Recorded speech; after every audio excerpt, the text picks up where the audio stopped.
France Maghreb 2. Bonjour à tous, bienvenue, ravi de vous retrouver sur France Maghreb 2. C'est le grand forum jusque 18h en ce vendredi. Et comme vous le savez, tous les vendredis désormais, c'est la récap de la semaine, les actualités qui ont marqué cette semaine, sur lesquelles nous avons décidé de revenir. Donc en ce vendredi, avant de vous présenter le programme, je vous présente Maître Anissa Regui. Bonjour Maître. Bonjour tout le monde. De Varsovie à Paris en un jour record.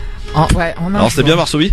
Écoute, j'ai pas eu le temps de vraiment visiter la ville, mais j'ai fait une petite visite, on va dire, de la vieille ville. C'est plutôt pas mal. Ouais. C'est plutôt pas mal, ouais. Bon. Ça mérite d'être visité, tout simplement. J'ai une super bonne nouvelle pour commencer cette émission. On en parlait hier dans le buzzer avec Razik Metich, Aïta Mimi. Eh bien, arrive en France et sera donc dès ce soir et tout au long de ce week-end l'invité d'honneur de la fête de l'humanité. C'est une super bonne nouvelle, voilà. Bien sûr. On s'en félicite. Bien sûr. Donc Aïta Mimi en France à la fête de l'humain ce week-end. À mon avis, il va y avoir du monde pour le coup. Voilà pour la petite bonne nouvelle. Voici le programme pour ce vendredi. Nous sommes aujourd'hui le 14 septembre. Je vous souhaite la bienvenue. Anissa Regui sera rejointe par Tarek Mami tout à l'heure. Le grand forum avec Christophe Roux sur France Maghreb 2. Au programme de cette récap pour ce vendredi 14 septembre, attendu depuis des mois, le plan pauvreté est enfin tombé hier. Le virage social de Emmanuel Macron est-il visible ? Syrie, la dernière poche de résistance devrait tomber. Est-ce pour autant la fin de la guerre ? C'est la question que l'on se posera. Les salariés du McDo de Saint-Barth à Marseille qui ont obtenu satisfaction devant le tribunal la semaine dernière, ils seront de passage à la fête de l'humanité, mais également dans nos studios tout à l'heure. La question LGF. Le président français Emmanuel Macron a reconnu la responsabilité de l'État dans la mort de Maurice Audin, torturé par l'armée française en 1957. Saluez-vous cette décision ? C'est la question que l'on vous pose et à laquelle vous répondez sur Facebook France Maghreb 2 ainsi que sur Twitter LGF officiel. Bienvenue à vous sur France Maghreb 2 jusque 18h, le LGF, le grand forum avec Madame Anissa Regui. On oublie la casquette de maître aujourd'hui. Ouais, tout à fait. Bon, on dit Maître Anissa Regui quand même. Oh, vous êtes gentil, mais vous pouvez toujours dire Madame, c'est Madame, ouais. Madame Maître Anissa Regui, c'est encore mieux. Bon, voilà. Et jusque 18h, ça m'a perturbé cette histoire. Jusque 18h, donc sur France Maghreb 2, le LGF, bien sûr, avec Tarek Mami qui est dans les studios, mais vous connaissez Tarek Mami, voilà, ça rôde partout. Et il arrive dans un instant, évidemment. Alors la question que l'on vous pose aujourd'hui, c'est le président français Emmanuel Macron qui a reconnu la responsabilité de l'État français, donc dans la mort de Maurice Audin, torturé par l'armée française en 1957. Saluez-vous cette décision ? C'est la question que l'on vous pose et à laquelle vous répondez sur Facebook France Maghreb 2 ainsi que sur Twitter LGF officiel. Et je peux vous dire que le résultat est sans appel. 85% de gens sur Facebook saluent cette décision, 91% sur Twitter LGF officiel. Mais au fait, qui était Maurice Audin ? Jeune homme de 25 ans, devenu le symbole des exactions de l'armée française pendant la guerre d'Algérie. Maurice Audin est assistant en mathématiques à la faculté d'Alger lorsqu'il est arrêté chez lui le 11 juin 1957. Militant communiste et indépendantiste, il est soupçonné de soutien au FLN. Maurice Audin a été arrêté à son domicile par des parachutistes qui l'ont emmené dans un centre de détention qui était le centre d'El Biar. 7 janvier 1957. Des tortures imputées aux troupes du général Massu qui mènent la bataille d'Alger. Une lettre d'un autre militant communiste, Henri Alleg, arrêté un jour après Maurice Audin, témoigne des sévices subis par le jeune professeur de mathématiques. Je vis le visage de Maurice blême et hagard, et il me murmura « C'est dur, Henri ». Sans nouvelles de son mari, Josette Audin, restée seule avec ses 3 enfants, est convoquée le 1er juillet par les militaires. Eh bien, ils m'ont dit qu'ils avaient une bonne nouvelle à m'apprendre. Que mon mari s'était évadé et que... Voilà, ils n'avaient plus rien à me dire. Je suis sortie en pleurant et en disant qu'ils l'avaient tué. Maurice Audin devient alors un martyr pour toute une partie de la gauche française. Plusieurs historiens ont conclu à sa mort probablement sous la torture pendant sa détention, mais il faudra attendre 2014 pour que cette version soit officiellement reconnue. 2 ans après s'être rendu à Alger sur la place portant le nom du jeune communiste, François Hollande reconnaît que la thèse de l'évasion est un mensonge. Emmanuel Macron, lui, fait un pas supplémentaire, sensibilisé par le député de la majorité, Cédric Villani. Le président de la République reconnaît aujourd'hui que Maurice Audin est mort sous la torture du fait du système institué alors en Algérie par la France. Voilà pour ce qui est de la présentation et du rappel donc concernant Maurice Audin. On en parle effectivement depuis hier parce que effectivement, eh bien le geste. Alors c'est intéressant. Ça vous dérange pas qu'on soit en direct là? Tarek Mami, bonjour. Non mais faites votre vie, hein, je veux dire. On échange. Oui, Bonjour, monsieur Christophe. Bonjour, monsieur Mami, comment ça va? Vous inquiétez pas, les auditeurs connaissent la voix, donc ils disent. Oui. Et ils sont sur place. Alors moi, ce qui m'intéresse au-delà de cette question que l'on pose aux auditeurs, et je peux vous dire que donc le score est sans appel, donc le geste est salué par 85% des Facebookers et 91% des tweetos. De France Maghreb 2. Voilà, absolument. Parce que France Maghreb 2. Ce matin ailleurs. Ah, oui, non. Ah bon? Je précise, France Maghreb 2 pour Facebook, LGF officiel sur Twitter. Alors, j'ai cru entendre et voir et lire surtout que le geste était comparé à Jacques Chirac en 1995 quand le président de l'époque avait reconnu, vous en souvenez, la responsabilité de la France donc, dans la déportation des Juifs. Non, des Juifs. Non, dans la rafle de Veldiv, Christophe. Bah oui, écoutez, non, ça doit être plus tard ça. Dans la rafle de Veldiv. Mais c'était plus tard la rafle du Veldiv. Non. 95, c'est la déportation des Juifs. Non. La rafle a permis la déportation. Oui. Donc, ce que Chirac a condamné, c'est la rafle qui a été faite par la police française. Bon. Et la police française a arrêté des citoyens français de confession juive et les a donnés à l'occupant nazi. Ça, c'est les faits historiques. En tout cas, hier, c'était une autre page de l'histoire que Emmanuel Macron a évoquée, la guerre d'Algérie, et avec elle, un système ayant entraîné des actes de torture, tout le monde le sait, le mot a été lâché, en tout cas, plus de 50 ans après des faits. Oui. Les aveux sont faits sous une forme de déclaration qu'Emmanuel Macron donc a remise à la veuve de Maurice Audin. Nous avons le texte. Voilà, c'est un communiste donc qui est mort en 1957 à Alger. Un professeur de mathématiques. Absolument. Il importe que cette histoire soit connue, c'est ce qu'a dit et déclaré Emmanuel Macron. Il s'est rendu d'ailleurs dans l'appartement de Josette Audin, aujourd'hui âgée de 87 ans, pour solennellement lui demander pardon au nom de la France. Écoutez la réaction de Josette Audin juste après que Emmanuel Macron se soit rendu chez elle. Il a été très très gentil. Je l'ai remercié parce que quand même c'est la première fois depuis longtemps qu'un responsable politique se présente de cette façon. Une justice un peu tardive et qui sert plus à grand chose, mais bon, c'est mieux que rien. Ça sert plus à grand chose, mais c'est mieux que rien. C'est ce qu'a dit donc Josette Audin, et ça a été salué d'ailleurs par l'ensemble, on va dire, de la presse française, à en croire un article du Monde hier. Tarek Mami, c'est une bonne chose? Alors, pour faire une boutade, cette rencontre entre Madame Audin et Monsieur le Président de la République, c'est comme celle de Monsieur le Président de la République et de Monsieur Mélenchon sur Marseille, sur le Vieux-Port. Donc ça, c'était pour la boutade. En fait, tout ça... Parce que c'était préparé, c'est ça? C'est préparé depuis longtemps. Et l'engagement a été pris, parce que quand il a été élu président, il a reçu la fille de Monsieur Audin, qui lui a rappelé qu'il avait dit à Alger que le colonialisme est un crime contre l'humanité et qu'il faut en tirer la conséquence. Et en fait, le président Macron s'est retrouvé dans plusieurs pièges et il fallait qu'il sorte par la plus petite porte de ce piège. Qui est donc la reconnaissance de Monsieur Audin, parce qu'il aurait pu dire des disparus algériens, il aurait pu parler de l'avocat Ali Boumendjel qui est mort dans les mêmes circonstances, il aurait pu parler de l'assassinat, j'ai oublié son nom, mais d'un véritable grand résistant algérien. Donc il a choisi le français. En clair, d'habitude à France Maghreb, on dit qu'un Français parle, les Français parlent français. Et là, le président français. Ça fait très nationaliste quand même. Non, mais c'est la réalité. Pourquoi il a parlé d'Audin alors qu'il y a des centaines et des milliers? Oui, je suis d'accord. Mais attendez, parce que mais ça, parce qu'il va obliger l'extrême droite et la droite de contester. Alors il se dit, je parle d'un Français qui a été tué par la France. Qu'est-ce que vous me reprochez? Donc ça, c'est la La deuxième, c'est que vous avez, c'est pas France Maghreb 2, c'est pas Tarek Mami qui va le dire, pour donner de l'importance à ce geste, sur la comparaison avec le geste de Monsieur Chirac sur la rafle du Veldiv. En 95. La déclaration en 95. Mais la rafle, elle est en 43. Bien sûr, évidemment. Ce sont deux personnes qui sont dans la bataille de la mémoire nationale française. Vous avez donc le président actuel du musée de l'immigration, spécialiste de l'Algérie, Benjamin Stora, Oui. C'est lui qui fait cette comparaison. Donc personne ne peut venir lui reprocher, puisque c'est son travail depuis 20 ans, en gros. Et vous avez surtout Plenel de l'autre côté, qui, au nom donc de Mediapart, fait la même déclaration. Il a salué, hein. Non, il a dit exactement la même chose. Et vous avez, moi, celui qui m'a le plus intéressé, c'est le député de Bagnolet, communiste. Et il dit, moi je combats et je combattrai Monsieur Macron jusqu'au bout, mais sur ce geste-là, je ne peux qu'applaudir.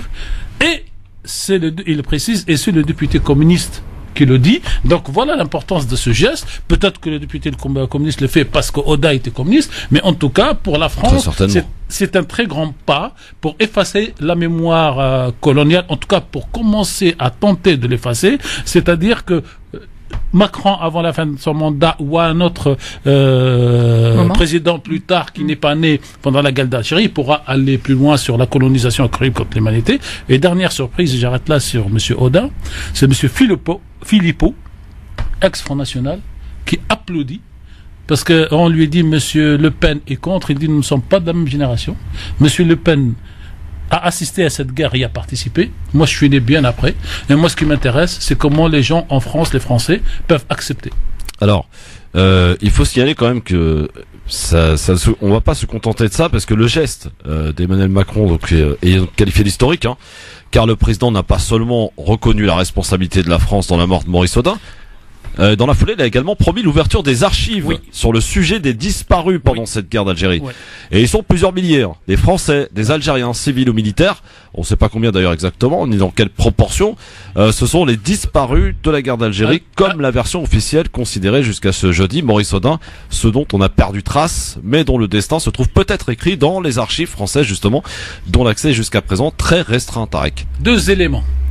Le premier élément, c'est que vous avez un préfet qui s'appelle M. Tettenger, qui était préfet d'Alger, ou en tout cas responsable de la sécurité à Alger, et qui avait en 58 déjà dénoncé le nombre de personnes, la différence entre les personnes arrêtées et les personnes disparues, qui se sont enfuies, 3500 personnes à peu près. Déjà, en 3 ans de guerre, même en un an de la bataille d'Alger.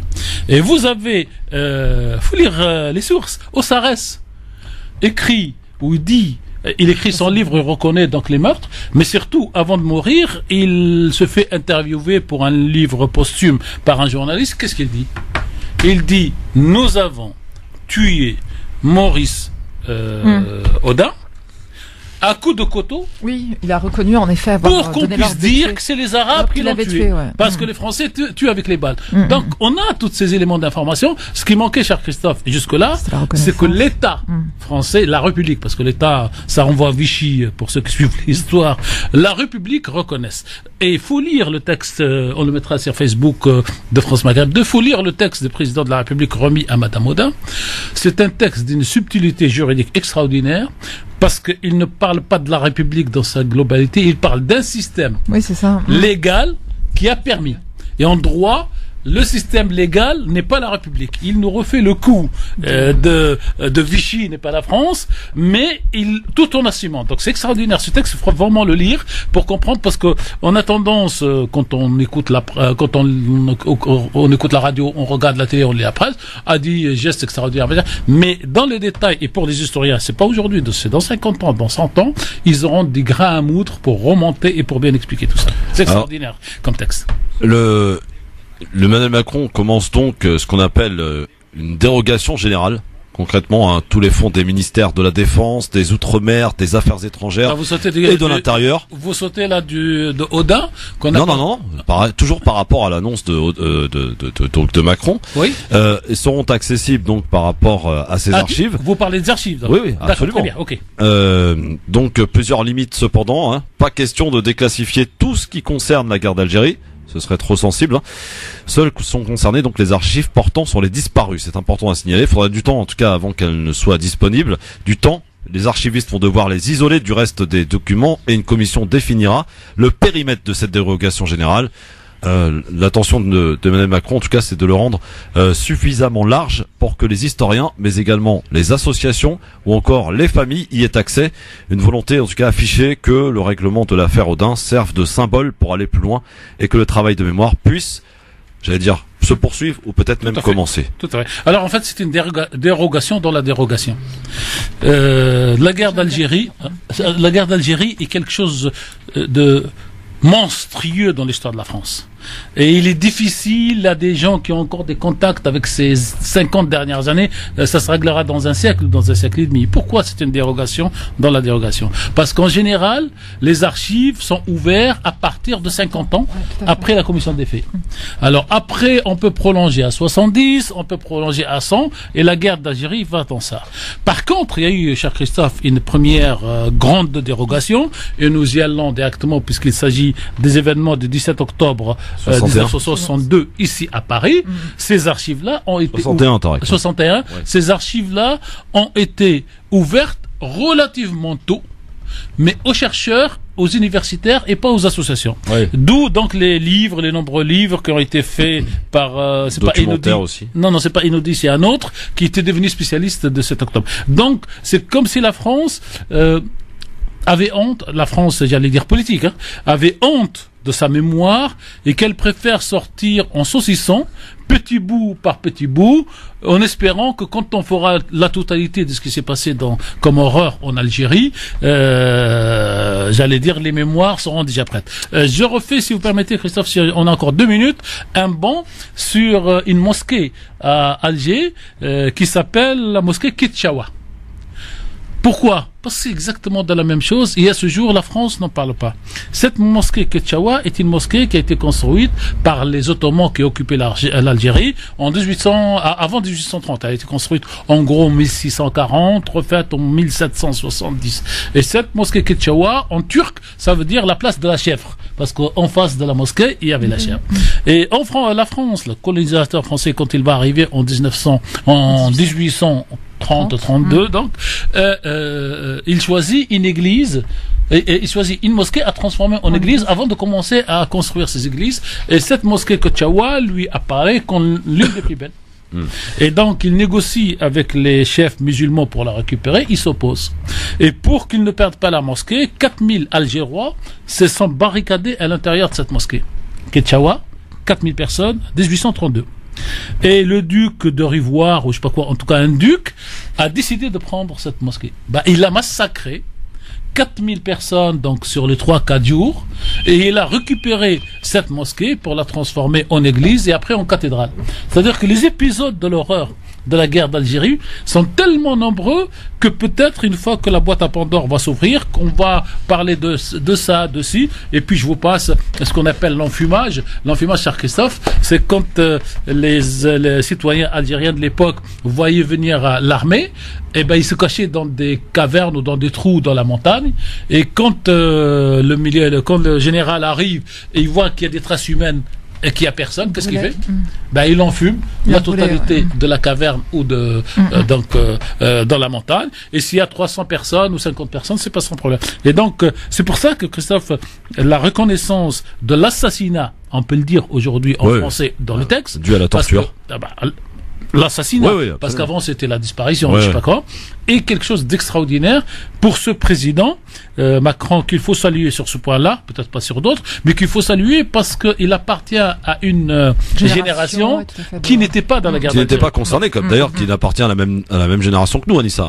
Non, mais je rajoute juste, Chirac aurait pu la faire en même temps que la Valdiv. Mais Chirac lui-même a fait son service militaire en Algérie. Donc on dirait qu'il faut que cette génération disparaisse pour qu'on puisse aborder. Et excusez-moi si j'étais... Anissa, justement, tu vois, nous qui sommes un peu de la même génération... Non, je suis de la même génération. Encore un peu plus jeune. Ça reste à voir, Anissa. De la même génération que le président Macron. Un peu plus jeune. Tu n'as pas connu ces... Tu m'aurais caché ton âge, Anissa. Tu n'as pas connu cette période, évidemment. Est-ce que c'est un geste que tu salues? Enfin, est-ce que tu le salues de la manière dont il faut le faire, c'est-à-dire comme en étant un geste historique, ou alors pour toi, ok, c'est une bonne chose, mais on passe à autre chose, quoi. Non, écoute, moi, tout ce qui va dans le sens justement, de l'ouverture des archives, de la reconstruction historique de faits qu'on a plus ou moins, qu'on perçoit à distance, je trouve ça plutôt salutaire. pas seulement pour ma génération, mais également pour les générations à venir. Même si en effet, comme le dit Monsieur Mamie à juste titre, c'est peut-être un peu insatisfaisant dans le sens où ça ne concerne finalement qu'un Français parmi les milliers de disparus, les milliers de torturés, les milliers. Oui, mais on va ouvrir les archives sur les disparus, que ce soit algériens ou français. Moi, je trouve que c'est quand même plutôt, voilà, ça va dans le bon sens. Ça n'a pas été dit d'ailleurs. Oui, c'est vrai d'ailleurs. Parce qu'on s'est juste contenté de parler de Maurice Audin, on n'a pas été jusqu'au bout du truc. C'est pour ça que j'ai tenu à le faire. C'est de dire que les archives sur uniquement les disparus vont être ouverts. Donc ça va prendre du temps. Oui, voilà, il va y avoir tout un travail de recherche, les archiveurs de vont avoir un travail de classification à faire. Et une fois que ça sera fait, eh bien les associations, mais aussi les familles pourront y avoir accès. Et ça, c'est un geste quand même à saluer, important. Oui, tout à fait. Voilà. À fait. Donc, et puis je pense à la famille aussi Audin qui s'est battue et notamment à la veuve, oui. Madame Audin, qui s'est Josette Audin, ouais, tout à fait, battue pour essayer d'obtenir la vérité sur la disparition et le décès de son mari, et qui progressivement là vient avec cette déclaration peut-être aborder peut-être un deuil un peu plus serein que celle qui a été le sien dès la disparition de son époux. Vous continuez de voter, en tout cas, et répondre à la question sur Facebook France Maghreb 2 ou sur Twitter LGF officiel. Donc saluez-vous cette décision. 85% sur Facebook, 91% sur Twitter. Vous continuez en tout cas de répondre à cette question. Christophe, ça me rappelle une mauvaise blague, une mauvaise anecdote. Le président, je ne sais pas si c'est Sarkozy ou Chirac, a décidé de donner la Légion d'honneur à quelques soldats. Je crois que c'est Chirac après le film après le film de non sur la guerre d'Algérie. Ça va me revenir après le grand film qui a fait que Jacques Chirac a commencé à verser la même retraite aux soldats africains, et donc il décide d'honorer. Si, c'est indigène. C'est indigène. Oui, indigène. Dans la foulée d'indigène. Et donc l'administration prend du temps après le film, mais Monsieur Chirac décide de retenir quelques noms, dont un Sénégalais. Oui. Et donc le temps d'organiser, d'appeler l'ambassade, de mettre en place, que l'ambassadeur appelle la famille qui était donc dans la brousse pour leur dire je viendrai tel jour vous visiter, j'ai une grande surprise pour vous. La veille de l'arrivée, le monsieur qui avait 93 ans décède. Et donc j'allais dire, cette récompense ou cet honneur vient trop tard. Et quand il arrive, donc toute la famille l'attendait depuis ferme. Et ils lui disent, vous dites à votre président qu'il a attendu 67 ans sa Légion d'honneur. Et comme s'il savait qu'ils allaient mourir, parce qu'à cet âge-là, on meurt. Donc, quand on reconnaît assez tôt, et je pense là à Madame Audin qui a 87 ans, elle partira, je dirais pas heureuse, mais apaisée. Elle ne partira pas avec cette question, est-ce que vraiment il a essayé de s'enfuir parce qu'il était courageux, ou est-ce que vraiment il a été assassiné? Au moins, ça, pour les enfants, ils ont 60 ans ou autres, donc ça marche. Mais pour la Madame Audin, qui manifestement, c'est des affaires privées, ne s'est jamais remariée.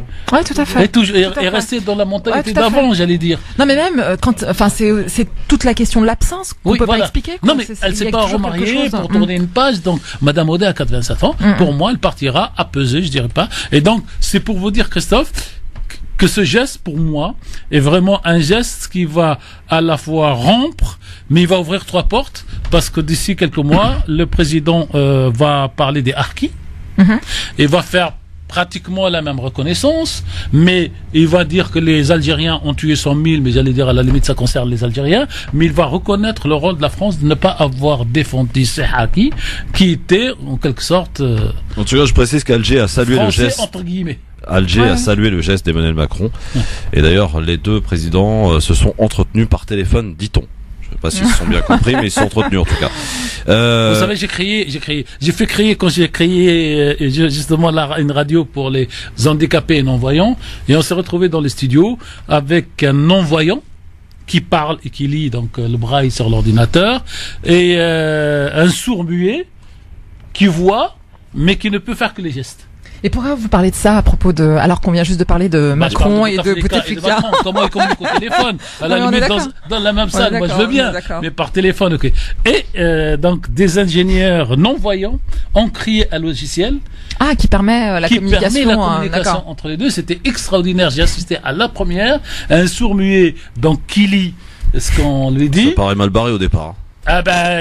Ils se sont sortis grâce à Hamou Bouakas, que je salue ici. Bon, allez, dans un instant, on est dans le récap, évidemment. On va s'intéresser à Macron, mais sur un autre registre. A-t-il franchi un virage social avec son plan pauvreté qu'il a présenté hier? Il était attendu depuis un petit moment maintenant, mais juste auparavant, un peu de musique avec cet artiste qui nous a quitté, Rachid Taha, 59 ans, crise cardiaque. Que nous avions reçu beaucoup de fois ici à France Maghreb 2, surtout dans les années de bonheur. Alors j'aurais aimé rencontrer quand on était à Clichy, quand on était à la place Colonel Fabien et quand on était à Montreuil. À chaque fois il est venu, et ici il est venu 2 fois avec Brahim Asmaïl. Oui, en tout cas voilà, il nous a quitté, Rachid Taha. C'est toute l'Algérie d'ailleurs qui lui rend hommage. Et nous lui rendrons hommage, nous, sur France Maghreb 2. On est en train de préparer une belle émission dans laquelle on va donner la parole à ceux qui l'ont connu. Et nous dirons ce que nous en pensons.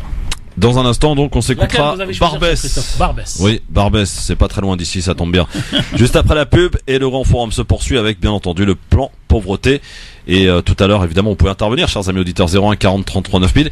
Et on s'intéressera à la Syrie, Idlib, bientôt la dernière poche de résistance. Et est-ce pour autant la fin de la guerre? C'est ce qu'on se posera comme question, à laquelle on va essayer de répondre, en tout cas à cette question, pour ce LGF jusque 18h. À tout de suite. Et puis on repartage cette bonne nouvelle. Aïta Mimi est en France. Elle sera tout au long du week-end, donc à la fête de l'humanité, comme invitée d'honneur. Normalement, elle devrait intervenir aujourd'hui, vendredi. À 18h normalement. À 18h, et puis elle interviendra aussi demain samedi. Ahed, si tu nous écoutes, viens donc faire un tour à la radio. Oui, avec grand plaisir. Ça nous ferait exactement vraiment plaisir en tout cas pour moi, de te revoir. Donc voilà. Pourquoi vous l'avez rencontré Oui, là-bas, tout à fait, au village Nabi Saleh. Oui. Il y a quelques temps maintenant, il y a 2-3 ans. Avant la dernière arrestation et incarcération. Tout à fait. Et son frère, rappelons, qui est en prison. Oui, son frère est en prison. Son frère, son cousin, son père a été, sa mère a été. Tout le monde. Ça fait partie de la case école. Voilà. Exactement. Bon, dans un instant, donc, j'en profite d'ailleurs pour rappeler que Youssef Brakni, notre Youssef Brakni, sera lui à la fête de l'UMA ce dimanche à 15h au stand là-bas si j'y suis. 15h dimanche. Bonne après-midi. Dans un instant, Rachid Taha, Barbès de LGF, Tarek Mami, Anissa Regui. Rachid Taha à l'instant avec Barbès sur France Maghreb 2, un des grands et des nombreux titres de Rachid Taha. Et il chante Barbès en revendication. Alors je mets 50 guillemets parce que il y en a qui écoutent et qui prennent une phrase de 5 secondes. Alors je leur dis que la phrase elle est entre 50 guillemets pour y chanter l'arabité de Barbès, c'est-à-dire Barbès était devenu un quartier à la fois populaire, mais avec locuteur, pour ceux qui ne comprennent pas, de ceux qui piquent juste les phrases, locuteur c'est celui qui parle une langue, donc avec une langue arabe parlée, et donc il rendait hommage à Barbès à ce titre. Et Barbès c'est aussi la résistance pendant l'indépendance de la guerre d'Algérie, puisque la majorité ou une grande partie était là-bas, et que l'argent pour le Moudjahidine algérien partait de Barbès. Donc c'est un hommage à Barbès, un peu comme l'a chanté Reggiani pour l'apport d'Italie et l'apport d'Essie pour l'entrée donc des armées étrangères. Information transmise par notre ami Sofiane Nagdari, que je salue, qui nous indique que la mairie de Paris vient d'annoncer que chaque premier dimanche de chaque mois, Paris sera piéton. Ah, ok. Voilà. C'est plus d'accord. Voilà, chaque premier dimanche de chaque mois. Donc ça commence dimanche là, ça va être piéton. Alors pas tous les arrondissements évidemment, mais 3e, 4e, 5e, voilà des grands quartiers. Là où elle peut appliquer la loi. Voilà, effectivement, sera piéton une fois par mois. Donc ceux qui travaillent le dimanche et avec leur voiture, va falloir prendre vos dispositions. Je pense qu'il doit y avoir quand même des dérogations. On envoie un contre-message au projet de Macron Philippe sur le vélo à Paris. Ouais. Donc comme le vélo à Paris, vous savez Christophe, le vélo c'est quand même mieux quand on le fait quand il n'y a pas de voiture. Enfin, oui, mais voilà, c'est le double avantage ou la double peine. Ouais. En tout cas, il va y avoir donc une décision administrative ou décret, je sais pas comment ils vont la faire, pour que l'indemnisation, en tout cas le remboursement des travailleurs qui touchent la moitié de la carte carte métro, carte orange, ou le kilométrage de voiture, se fera aussi pour le vélo. Bon, voilà pour l'information. On parle beaucoup de... Vous achetez votre vélo, en fait, et il vous est payé petit à petit par l'entreprise, puisque au lieu qu'on vous donne l'argent et que vous donnez cet argent à la RATP et après à la fin du mois il n'y a plus rien, là vous avez le vélo pour continuer à l'utiliser toute l'année. On parle beaucoup de Macron aujourd'hui. Bah il essaie de revenir. Il se fait parce qu'il est tellement descendu bas dans les sondages qu'il essaie de remonter comme il peut. Bah oui. Alors l'autre grand titre, c'était encore hier, le plan pauvreté qui a été présenté Macron. Hier. Tarek Mami. Oui. J'ai écouté le discours en totalité. Et ça s'est fait au Musée de l'Homme de Paris. Près de 9 millions de personnes, quand même, il faut le savoir, vivent sous le seuil de pauvreté. Emmanuel Macron affirme vouloir ambitieusement, en tout cas, prendre ce problème à bras le corps. D'abord, en premier lieu, comment avez-vous jugé ce discours, Tarek Mami, vu qu'il l'avait regardé entièrement? Entièrement. Alors, je trouve qu'il a fait 3 filoteries, mais c'est des filoteries politiques, c'est normal. Alors, une grande annonce, 8 milliards, c'est beaucoup 8 milliards, sur les 4 ans qui viennent. Mais la filoterie, c'est que la loi ne serait votée qu'en 2020. Donc, quand on dit 20, c'est plutôt 21. Quand on dit 21, le décret, c'est plutôt 22. Donc c'est juste avant. Avant la prochaine élection présidentielle. Le 22, il se barre. Donc, non mais. Il se barre où il rappelle à tous les gens qui, soi-disant, ont ressenti que c'est grâce à lui, machin truc. Ça, c'est la première. C'est de la politique. C'est de la politique. Ça, c'est la première filoterie. La deuxième, la bonne nouvelle, parce qu'il y a 2 bonnes nouvelles et 2 filoteries. La deuxième, c'est la fusion, effectivement, de toutes les aides sociales. Pour qu'on sache combien chacun touche, parce que l'administration française aujourd'hui est incapable de dire telle famille. Le revenu universel. Voilà, et donc ça c'est la filoterie. Ça risque de faire trembler un peu Benoît Hamon là. Ça l'a énervé parce qu'il a rajouté du travail. C'est pas un revenu universel comme je l'ai vu à Mascate, à Oman, ou comme Monsieur Hamon. Et donc ça c'est la filoterie. Mais l'essentiel, c'est que des fois la transparence peut aider. Mais quand on lit derrière les articles et les chiffres, en fait, en donnant 8 milliards, ils vont en récupérer un peu plus, parce qu'il y a beaucoup de déperditions dans l'argent donné, non contrôlé, et il y a des gens qui touchent des doublons. D'accord. Donc c'est de l'argent des doublons qu'on va réinjecter d'une manière un peu plus intéressante. Alors il y a eu d'autres annonces évidemment de fait, et celle-ci peut être intéressante pour les plus pauvres. Des aides comme des repas à 1 euro dans les cantines par exemple. Pour l'exécutif, en tout cas 2 piliers déterminent ce plan pauvreté, la prévention de la précarité notamment chez les plus jeunes, et l'aide à la réinsertion vers l'emploi. Voici ce qu'en pense Agnès Buzyn, qui est la ministre de la Santé, qui était, elle était présente. S'il vous plaît, la meilleure bonne nouvelle dans ce discours d'1h15, c'est le fait de prolonger de fait l'éducation ou l'école jusqu'à 18 ans et pas à 16. Parce que là, l'école, elle est obligatoire à 16. Excusez-moi, mais avec le bazar qu'ils ont fichu dans Parcoursup, je sais pas si ça va changer grand-chose. Mais bon. Avec l'apprentissage, avec des stages. Donc, jusqu'à 18 ans. Oui, mais l'apprentissage, Tarek Mami, vous savez très bien qu'aujourd'hui, dès qu'un élève a une difficulté, on l'oriente tout de suite vers l'apprentissage, vers le manuel.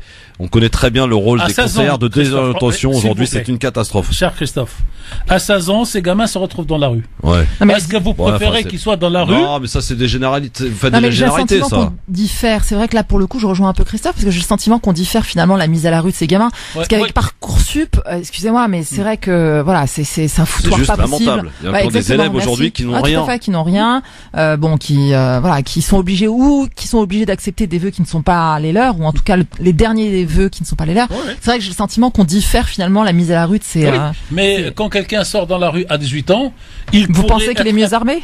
Voilà. Il est un peu peut-être plus mûr qu'un gosse de 16 ans. Moi, je sais pas si c'est d'actualité aujourd'hui. Peut-être à l'époque, effectivement. Je suis d'accord avec vous. Mais aujourd'hui, je sais pas. Vous voulez dire que je parle à ma génération, là? Bah oui, forcément.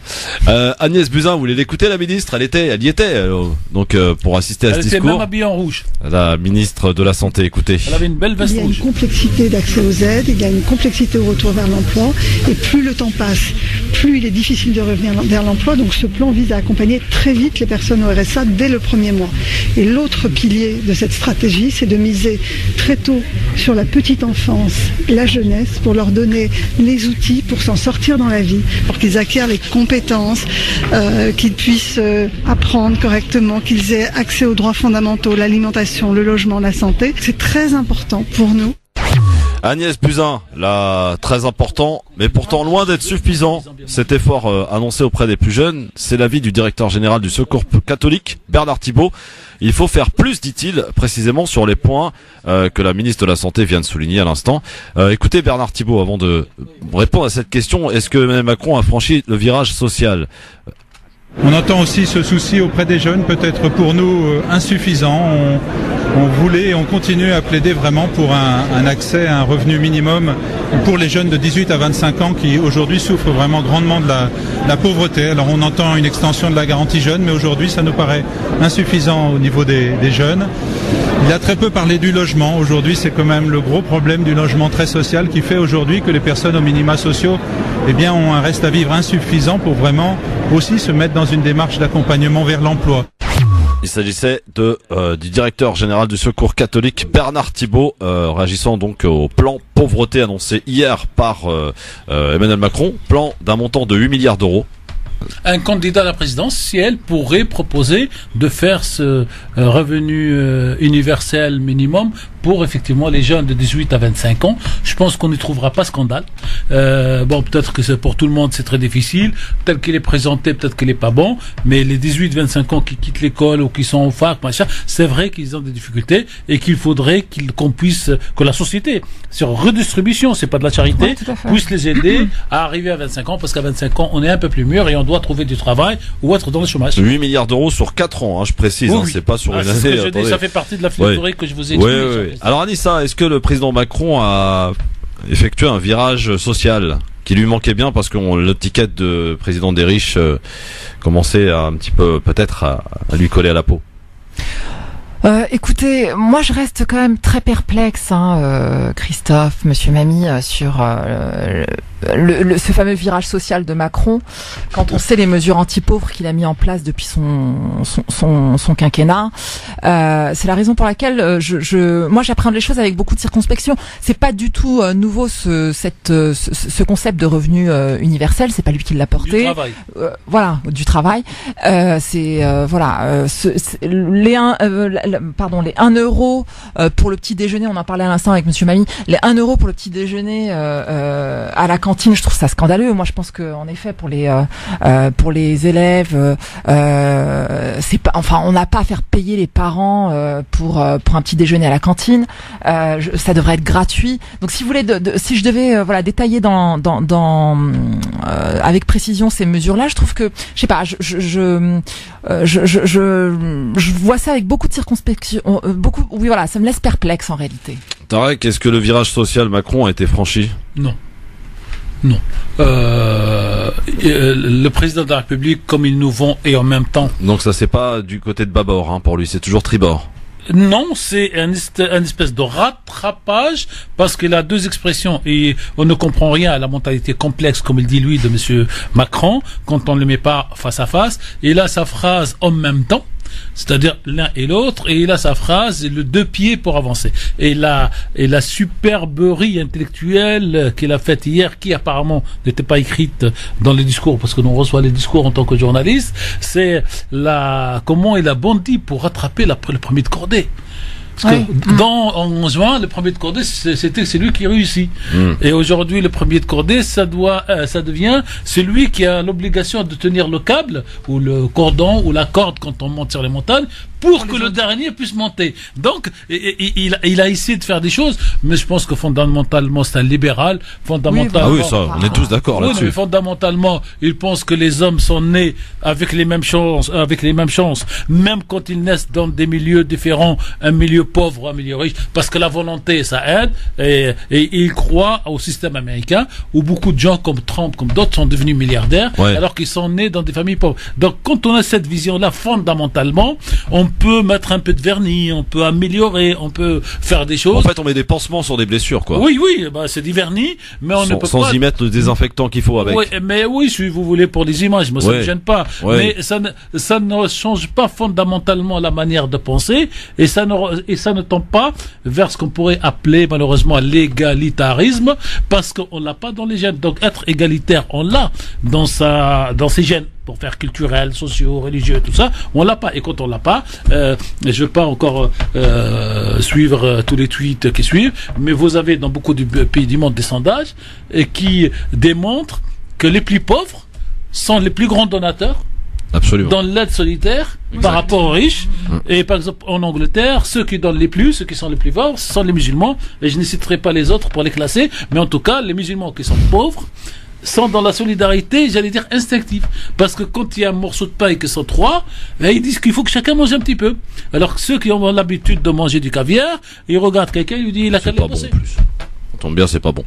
Ouais, non, j'aime pas. Ça dépend moi, j'aime lequel. Pas. Je préfère les autres lampes. Non, c'est lui qui vient d'Iran, je peux vous dire, cher Christophe. Christophe. Je vais pas goûter. Ouais. Eh ben. Alors, j'espère un jour en amener un peu. Il y a une petite, il n'a rien à voir avec le russe, hein. Il y a une petite info qui est un peu, c'est autre chose. il y a une petite info qui est passée inaperçue aujourd'hui au lendemain de ce plan de pauvreté. C'est Françoise Nisson, vous êtes au courant?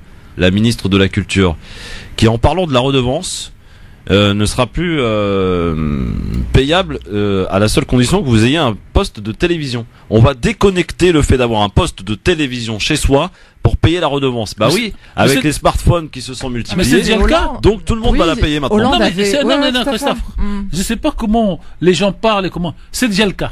Aujourd'hui, que vous ayez une télévision ou pas, vous payez.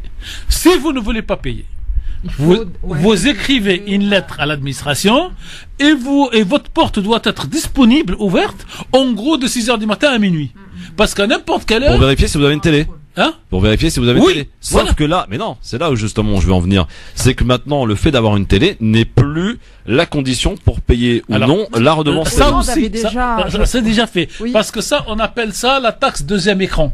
C'est-à-dire que vous pouvez ne pas avoir, cher Christophe, la télévision chez vous, regardez France 2, je vais parler service public, sur votre petit téléphone. Voilà, c'est pour ça. Donc, on ne peut pas vérifier si vous la voyez ou pas. Ou alors, il faut que l'État passe pour vous couper le logiciel. Il y a un truc qui s'appelle Molotov. Je sais pas si vous connaissez déjà. J'aime bien. Voilà. Ça marche pas à l'étranger, mais ça, c'est bien. Voilà. Molotov, c'est une application qu'on peut télécharger pour regarder la télé. Netflix français, mais qui ne produit rien, qui ne diffuse que ce qui existe dans la télévision française. Oui, des flux, quoi, des chaînes de la TNT, entre autres. Et donc, sur votre téléphone, vous avez votre Molotov, et vous regardez. Et moi, je trouve que c'est une bonne chose.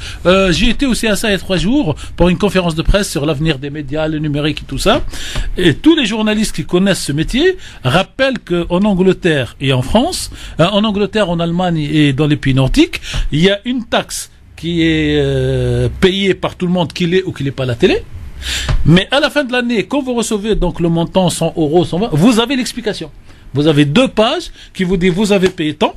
Il a été décidé de donner 30 € à France Inter, 3 € à Move, machin. Vous avez le détail. Et vous avez en bas un truc, un coupon qui s'appelle coupon de contestation. Vous avez toujours de payer la redevance, mais vous pouvez choisir pour quel média vous la versez.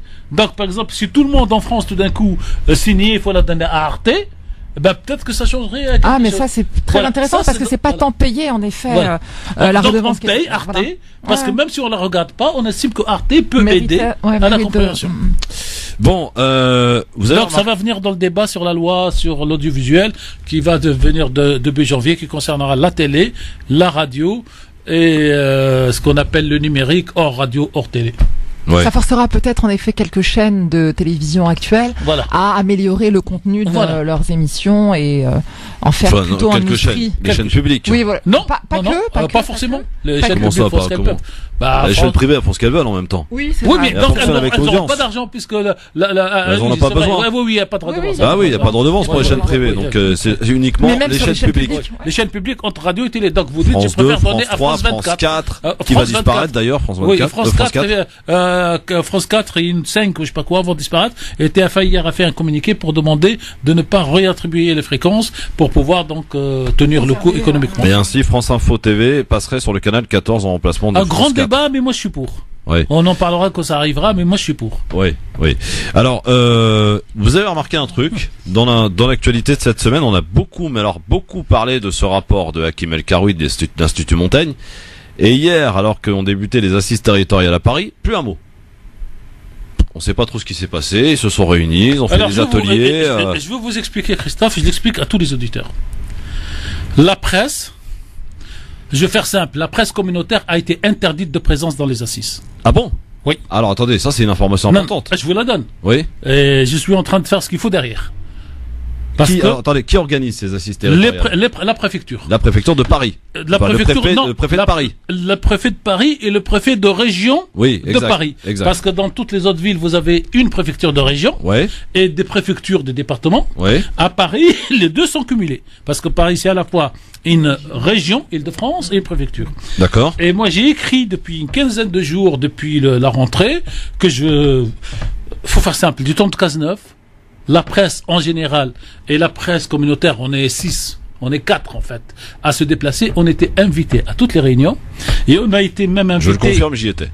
Non mais après, et on a même été invités plus ou moins personnel en 2-3 par Cazeneuve, le ministre, pour discuter sans micro, sans quoi que ce soit, juste comment nous, médias, on ressent la chose. Et après, donc, on a convenu et on a amené chacun 5 lecteurs ou téléspectateurs, non, il n'y a pas de téléspectateurs, lecteurs sites, journaux et radio.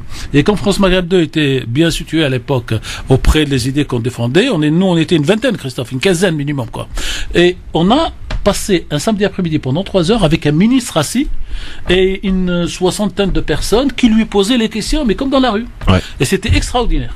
Et là, donc, quand la préfecture, on a délégué à la préfecture d'organiser, j'ai écrit, et j'ai même fait pire que ça, parce que quand on fait les choses dans ce métier, faut aller jusqu'au bout du système.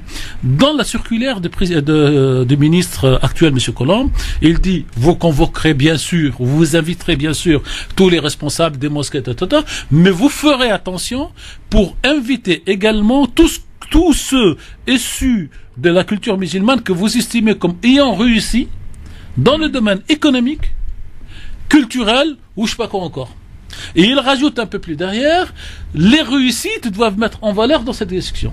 Donc moi j'écris une lettre à monsieur le préfet, je dis monsieur le préfet, voilà, le ministre dit ça, donc je viens vous voir à la fois au titre de journaliste ou en tant que personne.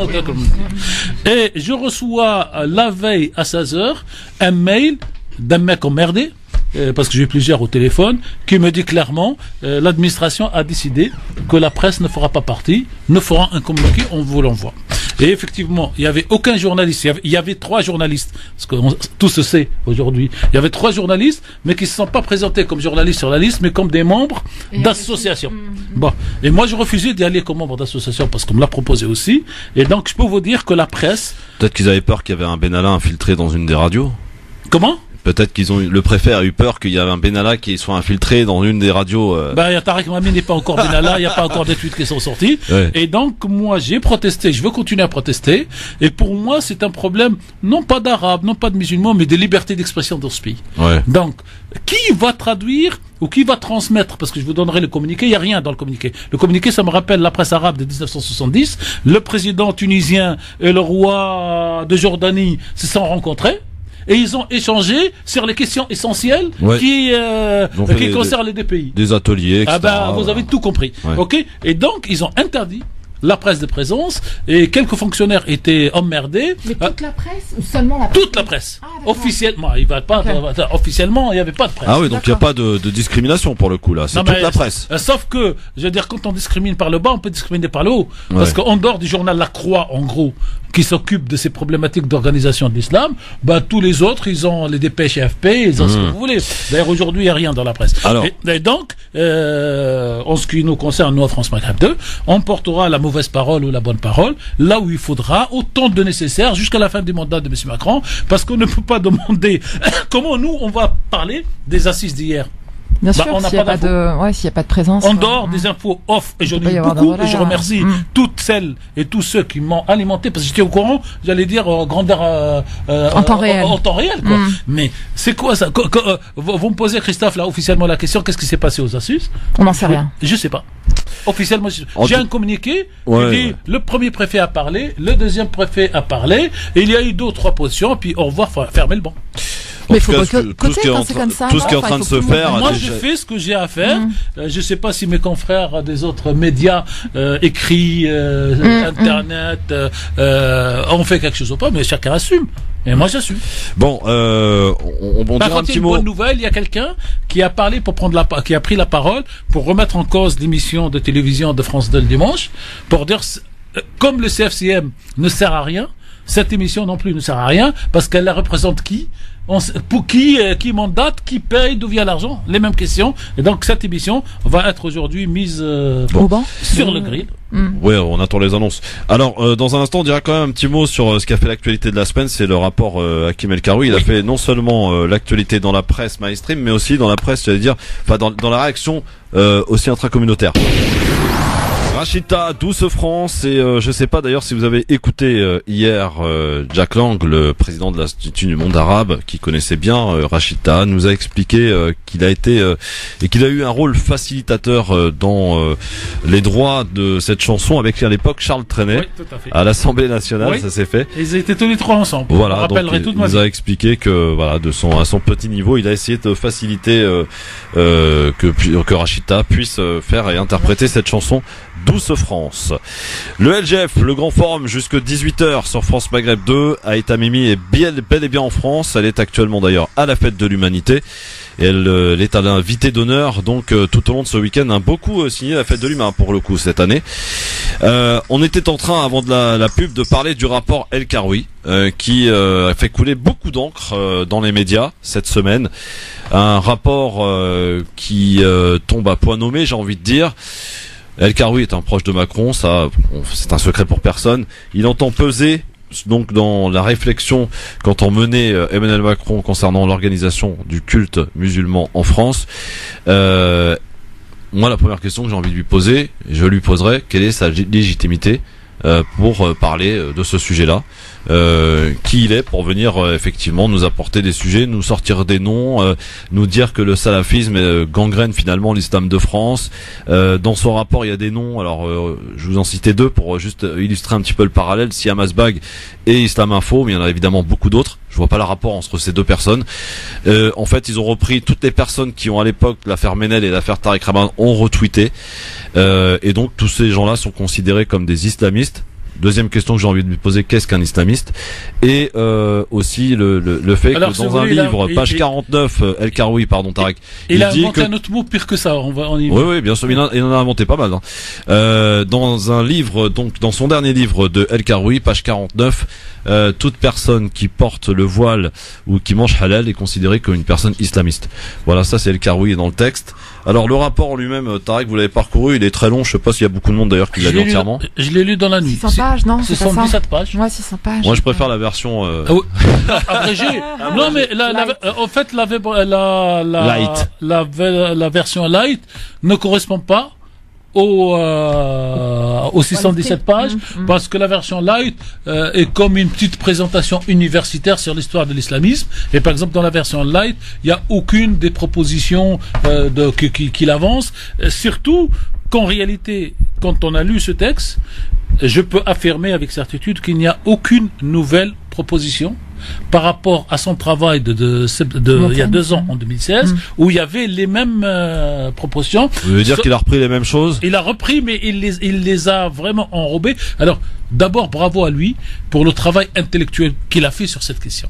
C'est-à-dire que c'est plus une thèse sur l'histoire de ce qu'on pourrait appeler aujourd'hui l'islamisme qu'un constat préparatoire d'un rapport pour faire les 10 propositions. Parce qu'il aurait pu faire 20 pages de rappel et 3 pages avec 10 propositions, le titre de la proposition, les justifications, comme on fait partout dans les rapports. Non, il a préféré, je pense, faire à la fois un travail pour impressionner, parce qu'il sait très bien que, par exemple, parmi les membres de CFCM, moi je mets ma main sous le couteau, sous le feu, que personne ne lira 617 pages. Donc, quand on va lui parler du monsieur, est-ce que vous avez lu mon rapport? On a parcouru, donc vous avez parlé. Donc, il y a ce côté hautain universitaire, je sais. Après, et crédible alors du coup. Et crédible. Ouais, c'est un travail intellectuel vraiment de Je veux dire, il vaut plus que Keppel.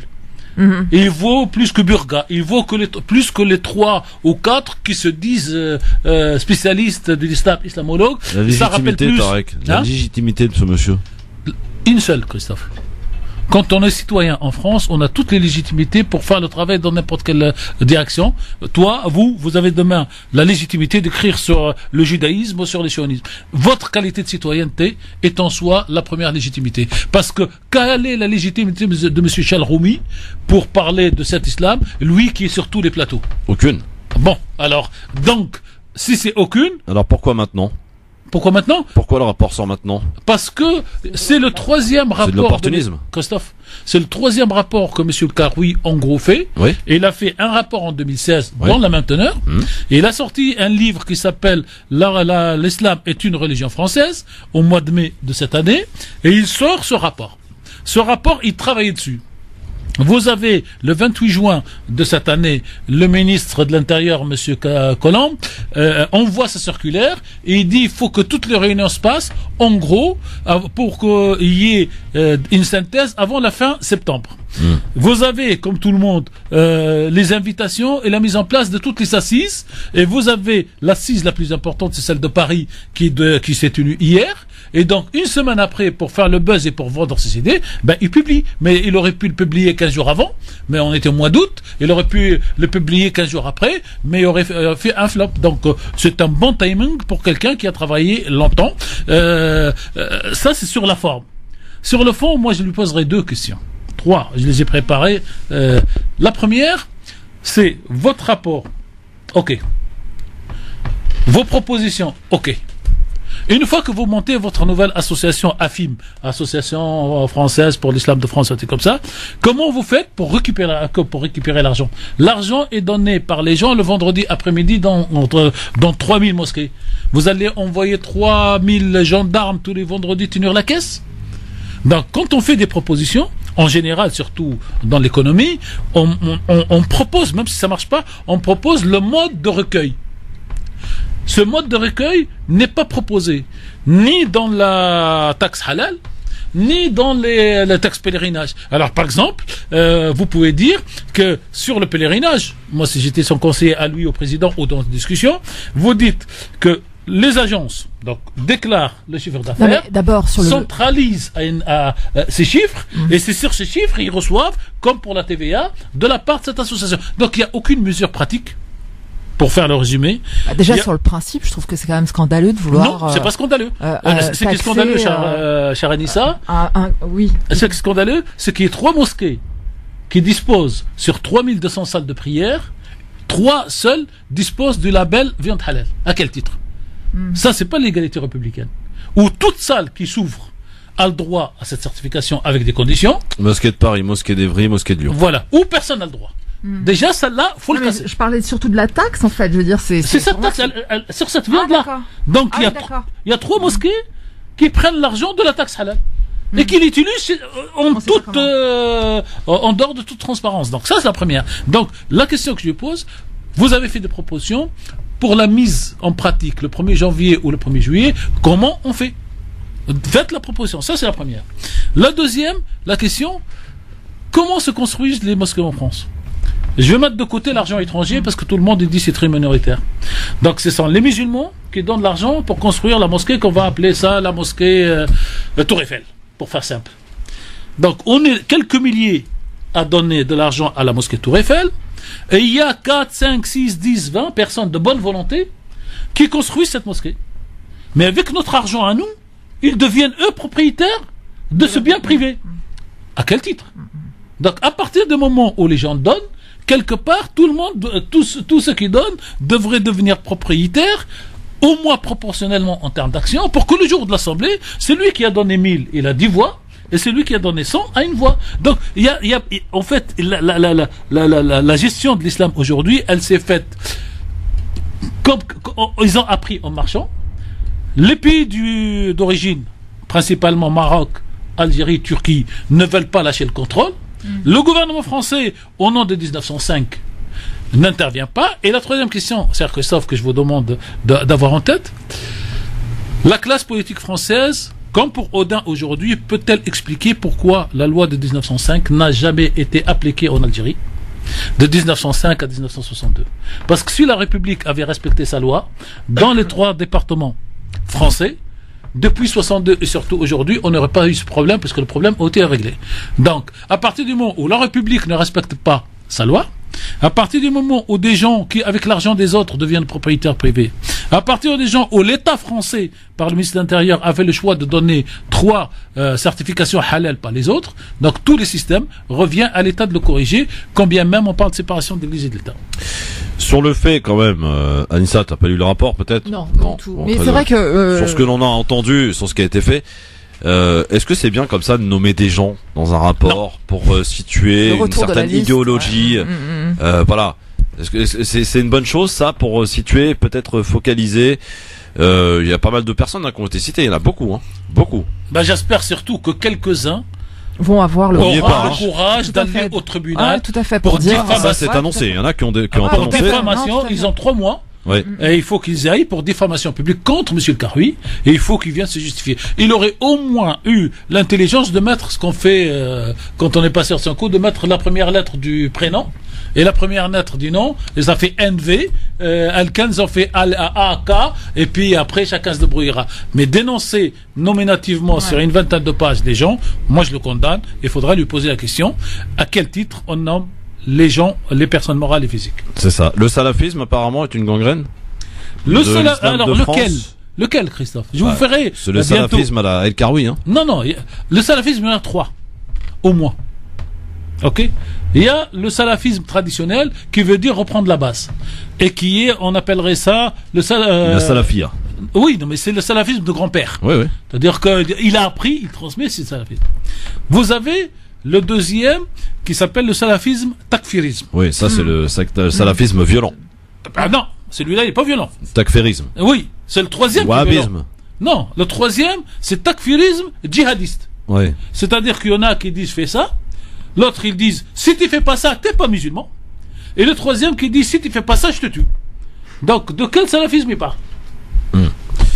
La question est posée. En tout cas, ce rapport a fait couler beaucoup d'encre. Il a l'avantage de faire parler les gens à tous les étages. Ouais. Parce que jusque-là, c'était entre extrême droite et patron de l'EIF et patron de la mosquée de Paris. C'était dans des cercles fermés. Aujourd'hui... La mosquée de Paris qui condamne le rapport. Non, mais la mosquée de Paris condamne, Captain Lyon condamne, Zekri condamne, l'UEF, je sais pas ce qu'elle a fait, mais elle doit condamner. Il a un grand avantage, c'est qu'il met sur la place publique un sujet qui est tabou de part et d'autre. Tabou chez les patrons, moi je les appelle les patrons de l'Islam de France, qui font de l'argent avec l'islam, faut pas en parler, parce qu'on leur vide la poche, et tabou chez le gouvernement qui veut pas assumer. Et pas mais Tarek, je vous pose une question excusez-moi, vraiment... je termine, Christophe, et pas tabou sur les extrémistes, sur les amours et autres. Donc autant que le sujet ne soit pas le sujet de Barbara Lefebvre ou de Éric Zemmour.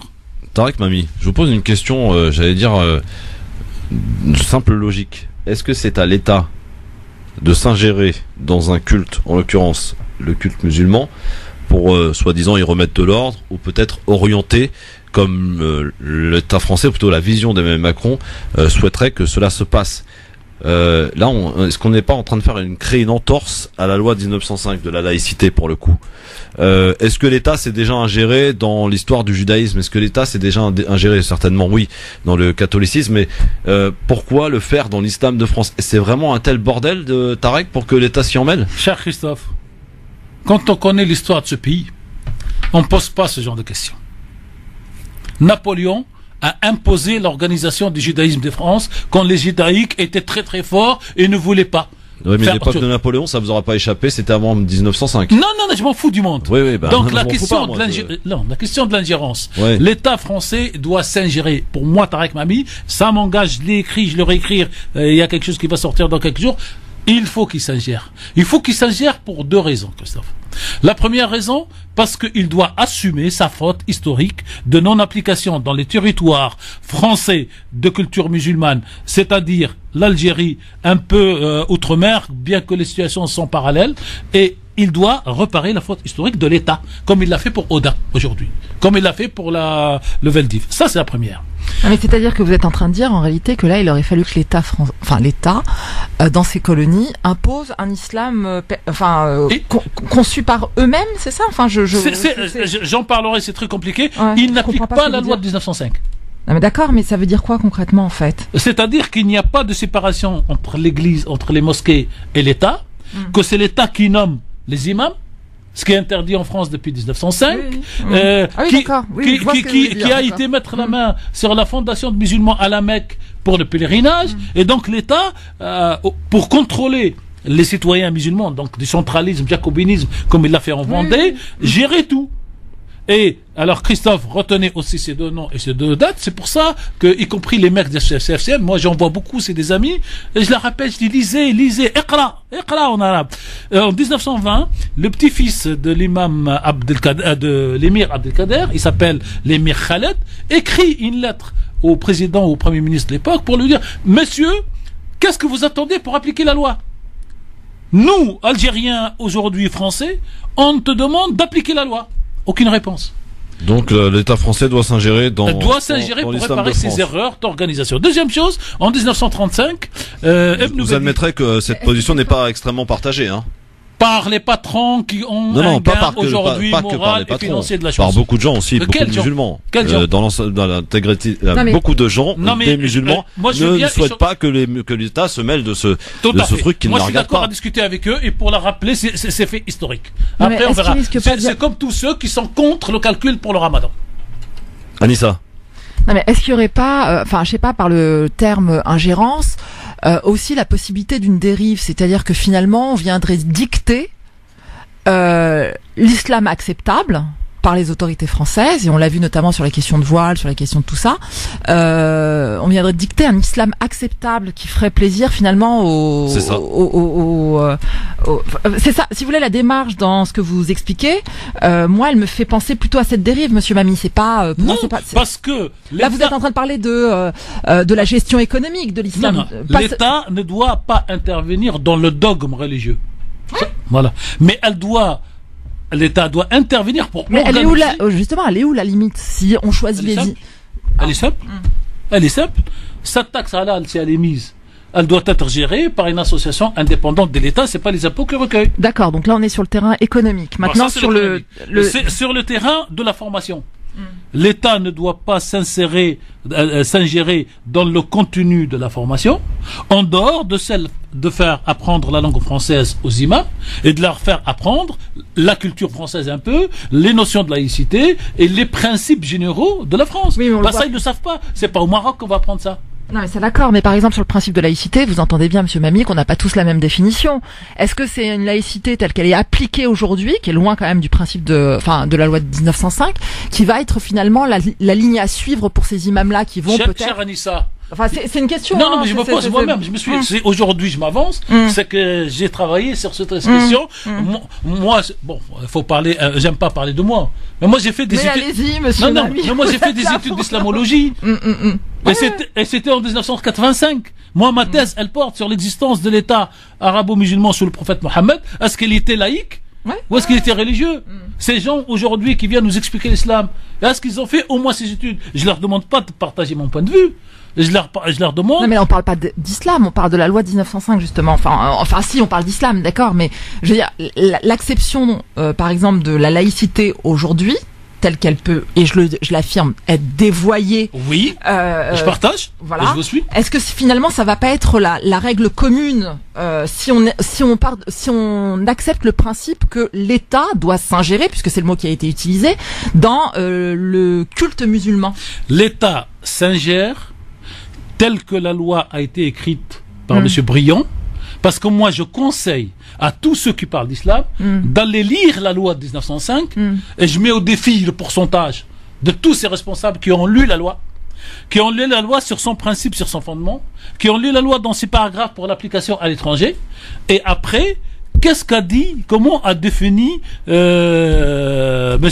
Briand, celui qui a écrit cette définition. Faut lire les débats. Deuxième chose, jusqu'à la Première Guerre mondiale, jusqu'à la Deuxième Guerre mondiale, jusqu'à 54, vous aviez des prêtres, en tout cas des hommes habillés en soutane, qui étaient élus députés et qui rentrent dans le truc. Vous aviez le premier Philippe Grenier, le premier député musulman, qui venait en Bernous, en habit traditionnel algérien, qui faisait ses ablutions devant l'Assemblée et qui faisait sa prière. Ça n'a choqué personne. En fait, faut le dire clairement, c'est l'indépendance de tous les pays musulmans et surtout de l'Algérie en 62, et le fait que les Arabes ne sont plus là-bas, les musulmans ne sont plus là-bas, mais sont venus ici, qu'il y a cette lecture de l'islam est un danger. Parce que l'islam, la France a même prétendu à certains moments créer un calife au nom de la France pour représenter les musulmans. Donc aujourd'hui, cette question est une question d'acceptation de l'autre et de mûrissement. On ne peut pas parler d'intégration pour des gens qui sont nés ici, qui sont intégrés. Et donc c'est pour ça que cette ingérence, elle doit porter sur le cadre, sur l'organisation, mais pas sur le contenu. Et comme dit l'autre. Mais elle est où la frontière? La frontière, je vais vous la dire. Cher Anissa, si vous organisez pas comme il faut votre maison, quand votre mère vient, elle s'énerve, qu'est-ce qu'elle fait? Elle range tout. Donc vous êtes en train de dire que la France c'est notre mère? Non mais je prends un exemple. Oui, c'est-à-dire que quand vous rangez pas chez vous, la personne qui vous aime le plus, le mari, j'aime bien l'image. Il range. C'est pas rangé. Quand on rentre dans la chambre de son fils, on range. Et aujourd'hui, il faut que quelqu'un range. Donc soit les patrons de l'islam de France, moi je les appelle comme ça, les patrons de l'islam de France ou les patrons des mosquées, rangent, soit quelqu'un viendra ranger. C'est la règle. Et moi, ce que je proposais, et je l'ai écrit à droite et à gauche, moi, je propose que tous les présidents des mosquées de cette association se réunissent pour construire une association nationale, que cette association nationale regroupe les 3200 mosquées, que tous les patrons de ces mosquées font partie du conseil d'administration de cette grande association nationale, et qu'on trouve le mode de transparence financière pour que tout l'argent ramassé dans les 3200 tous les vendredis en dehors de la zakat, c'est notre problème, et qu'on mette ça dans une caisse centrale. Il y a des commissaires aux comptes quand même, Tarek. Il y en a train de dire que dans tous les mosquées, il y en a pas. Il y en a quelques-uns que je connais. Mais en termes de pourcentage, il y en a combien? Bah je sais pas moi. Je vais vous poser la question que je peux poser à n'importe qui. Quelle est votre légitimité pour parler de la sorte sur les mosquées? Non mais dites-moi, c'est quoi votre légitimité pour parler des mosquées de la sorte? Ma légitimité. Oui, je vous la pose. Je suis citoyen. Ouais. On parle d'une. Est-ce que vous avez fait une étude? Est-ce que vous avez fait une enquête sur le fait de cet argent qui disparaît dans les caisses, dans des mosquées le vendredi? Alors ça, c'est un volet particulier et personnel, Christophe. Mais le nombre de mosquées auprès de qui je suis intervenu pour faire de l'organisation entre la loi de 1905 et la loi de 1901. Les avantages des uns et des autres, il y en a quand même quelques dizaines sur toute la France et quelques dossiers dans mon bureau donc une personnel. Dizaine sur 2500 ou 3200, vous avouez que c'est pas la majorité. C'est exactement comme le nombre de conseils de Christophe, vous savez, il y a une autre loi. Vous êtes avocat, cher maître. Il y a une autre astuce. Non, il y a une astuce très simple. Si, tu es avocat, t'as dit ça, assume-le. Non, il y a une astuce très simple. On a une loi qui s'appelle la loi de 1901. On ne veut pas la toucher. Bon, on n'y touche pas. Pas 1905, 1901. On rajoute un coup d'essayer. Toute association qui dépasse 150 000 euros de recettes par an. France Maghreb 2, France Maghreb 2. LGF pour les 3 dernières minutes qui nous restent, avec un sujet qui est revenu aussi dans l'actualité cette semaine, Tarek Pami, c'est l'apprentissage de la langue arabe à l'école. Tarek, on est à l'antenne, merci. Oui. L'apprentissage de la langue arabe à l'école, on en a beaucoup parlé. Ça s'est invité aussi sur les plateaux, dans les différents débats bien sûr. Le ministre en a même parlé, il y est favorable, le ministre de l'Éducation nationale, Jean-Michel Blanquer. L'arabe est enseigné à l'école il y a 10-20 ans. Non, aujourd'hui aussi. Je vais le faire vite parce que 3 minutes, faut laisser le temps à Anissa, et un mot sur Idlib, et je reviendrai sur la langue arabe la semaine prochaine. D'abord, les gens qui sont contre la langue arabe, par boutade, je leur demande de bien vouloir ne plus utiliser les mots qui viennent de la langue arabe. Droite et extrême droite, pour faire ça. Comme ça, ils ont régulièrement le point. Comme ça, quand ils auront un petit bobo, ils n'utiliseront pas l'alcool qui est arabe. Après, quand ils devaient trouver un super canapé en sofa, il faut pas qu'ils l'achètent. Ils ne prennent pas de coton aussi. Attends, ni pas de coton. Ni rien. Alors par contre, ils jouent pas aux échecs. Bon, il y a 1000 mots. Ok, donc qu'ils commencent par ne pas utiliser le 1000 mots, y compris le dernier qui est le plus con, c'est Shikaya. Ok, parce qu'il n'y a pas tous ces mots-là. pour faire comme un stupide a fait il y a Non, mais ça, c'est normal, c'est de l'appropriation culturelle. C'est normal dans ce sens-là. Ils ne sont pas l'arabe. Tu peux pas prendre, j'allais dire, dans ce sens-là, c'est normal. Non, c'est pour ça. Moi, je leur demande de se rendre service. Ne parlez pas arabe. Parce que tous ces mots, c'est compliqué pour eux. C'est ça que je suis en train de dire. Non, mais c'est pas grave. Ça, c'est la première. La deuxième, la langue arabe est apprise à ce jour à l'école dans le cadre de ce qu'on a appelé l'ELCO, c'est langue étrangère. Ça a été fait en 77, mais c'est très lent comme sujet. En fait, c'était pour apprendre le rudiment. Sauf que la France a signé des conventions et elle te dit, est-ce que tu veux apprendre l'arabe tunisien, l'arabe algérien ou l'arabe marocain? Et s'il y a moins de 15 élèves par école primaire en France, il n'y a pas de cours. Le cours saute, ouais. Et s'il y a un cours, c'est pas la France qui enseigne, c'est comme les imams. C'est le site qui vient du pays pour apprendre à tes gosses qui vivent ici. Donc à la base, le truc, il est mort. Deuxième chose, il faut parler de l'arabe en tant que langue de civilisation et non en tant que langue de religion, comme les Chinois, comme les Russes. Est-ce que tu as vu beaucoup de personnes qui ont appris le chinois et qui 5 ans après se sont convertis au bouddhisme? Il n'y en a pas. Ok. Troisième chose, la première faculté a été ouverte en Europe, dans le centre d'Italie, en 641. Les Arabes, ils sont lents parce que depuis 641 qu'ils enseignent l'arabe et qu'ils ont fait des universités, 15 siècles après, ils sont toujours pas majoritaires dans la langue. Donc, quand vous rappelez ces stupidités, vous voyez que c'est du racisme pur et dur et qu'on prend le prétexte. Et moi, mon titre de papier, c'est est-ce qu'on a peur de l'arabe ou de la langue arabe? Alors, juste une petite boutade. Ça m'a bien amusé cette histoire. Vous savez qu'on est passé à la nouvelle année égérienne mardi dernier, le 11 septembre, oui, pardon. 1440, c'est facile à retenir. Et sur Twitter, j'ai vu, mais alors c'est dommage, les musulmans, ils ont même pas vu la Coupe du Monde. Ah oui, on est en 2018, voilà. Pour ceux qui ont compris. Donc, Tarek, un petit mot sur Idlib pour finir. On est vraiment très pressé par le temps. Non, mais je suis d'accord avec ce que vous dites, monsieur Mami. Donc, il y a pas de, voilà. De toute façon, en plus, et je dirais, il y a un 4e ou 5e argument, ça fait chier les fachos. Donc, c'est encore. Tarek, rien que pour ça, faut mettre la langue arabe. On en reparlera, je pense, davantage parce qu'il va se passer des choses à Idlib cette semaine. Juste pour rappeler et situer aux auditeurs, il s'agit, pour sans me tromper, de la dernière poche de résistance. Ils sont déjà en train de bombarder. C'est pas une poche de résistance, Christophe. C'est une poche de repli que l'État syrien a offert parce que par exemple quand il va faire l'opération du côté à la frontière, dans la Douma à côté, et il dit ceux qui veulent revenir chez eux, ceux qui veulent partir. Et donc c'est une poche dans laquelle l'État syrien a entreposé, pour parler français facile, la totalité du reste des terroristes dans une région qui est donc coincée entre deux frontières turques. Et donc demain, la bataille va avoir lieu, et soit que la Turquie ouvre une de deux frontières et les terroristes qui sont rentrés par la Turquie, encore une fois je le répète, ressortent, ou ils se rendent, ou ils vont se faire écraser. Et là, par contre, si vous voulez, c'est le symbole de la souveraineté de l'État syrien en définitive. Mais ce n'est pas la fin de la guerre. Si demain, c'est ça ma question. Non, ce n'est pas la fin de la guerre parce que la fin de la guerre, c'est quand tous les belligérants extérieurs finissent par prendre acte qu'ils ont été archi battus. Pour le moment, il reste un petit peu du côté d'Afrine, un petit mot sur le bon voisin là qu'a annoncé Israël arrêté, soi-disant qu'Israël avait soigné des blessés en Syrie.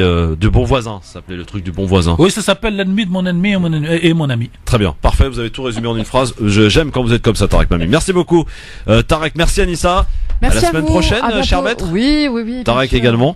Et je pense qu'on en reparlera davantage de Idlib. Alors, il y avait un super truc, et vraiment là, je rajoute, on pose la question à Dupont, parce qu'il a fait une grande déclaration contre la langue arabe. Dupont-Aignan, vous voulez dire. Nicolas Dupont-Aignan. Et un journaliste va le voir et lui dit, est-ce que vous êtes contre la langue arabe? Et les journalistes, quand il t'a vu, qu'est-ce qu'il lui fait? Il dit à Dupont-Aignan? Non. Pire que ça. Il lui dit, Inch'Allah. L'autre, il l'a regardé, et il a compris qu'il se moquait de sa gueule. Alors, Inch'Allah, la semaine prochaine. Merci à tous, bonne soirée, bon week-end, rendez-vous lundi sur France Maghreb 2 avec l'invité de l'entretien de ce lundi, le professeur Christophe Oberlin. Et on va parler de Palestine, évidemment, et de Gaza en particulier. Ça tombe bien, parce que Ahad, elle est chez nous. Exactement. Elle est chez elle. 18h01 sur France Maghreb 2, l'heure du rappel de l'actualité de ce vendredi soir. Le Flash, c'est avec Marine Garel. Chère Marine, bonsoir. Bonsoir à à tous, un plan par jour. Après la lutte contre la pauvreté hier, le gouvernement annonce des mesures pour favoriser le vélo. 25 mesures dévoilées par Édouard Philippe depuis Angers. Actuellement, moins de 3% des déplacements se font à vélo en France. Alors pour encourager les Français à pédaler, le gouvernement compte améliorer les infrastructures, assurer par exemple la continuité des pistes cyclables. Pour les employés de l'État, un forfait mobilité sera aussi mis en place dès 2020, 200 € par an pour ceux qui prennent le vélo. L'affaire Benalla et la mise en garde de Christophe Castaner, délégué général de La République En Marche, mais aussi secrétaire d'État chargé des relations avec le Parlement. Il met en garde la commission d'enquête sénatoriale qui doit auditionner Alexandre Benalla mercredi prochain. Selon lui, certains sénateurs voudraient tenter de destituer le président de la République. Ils se mettent hors champ des institutions, estime Christophe Castaner. La croissance de l'économie française devrait plafonner à 1,6% cette année et les 2 années suivantes. Ce sont les prévisions de la Banque de France, prévisions moins optimistes que celles du gouvernement qui s'attend lui à 1,7% de croissance cette année. Et bientôt l'heure du verdict pour le procès des agresseurs de Clément Méric. Ce militant antifasciste tué lors d'une bagarre avec des skinheads à Paris en 2013. Hier, l'avocat général avait requis 12 ans de réclusion criminelle contre Esteban Morillo, qui a reconnu être l'auteur des coups mortels. Il a réclamé 7 ans et 2 ans de prison pour les 2 autres accusés. Le verdict devrait être rendu dans l'après-midi ou dans la soirée. Aux États-Unis, l'ouragan Florence déferle sur la côte est des États-Unis. Les vents sont moins violents que prévu, mais les pluies diluviennes risquent de créer des inondations catastrophiques, notamment en Caroline du Nord. Dans cet état, plus de 150 000 foyers sont actuellement privés d'électricité. Sport, le tennis, et Benoît Paire s'est imposé 7-5, 6-1, 6-0 face à Pablo Carreño Busta et permet à la France de remporter son premier point face à l'Espagne en demi-finale de Coupe Davis. France Maghreb 2, service, info, musique, divertissement. France Maghreb 2. France Maghreb.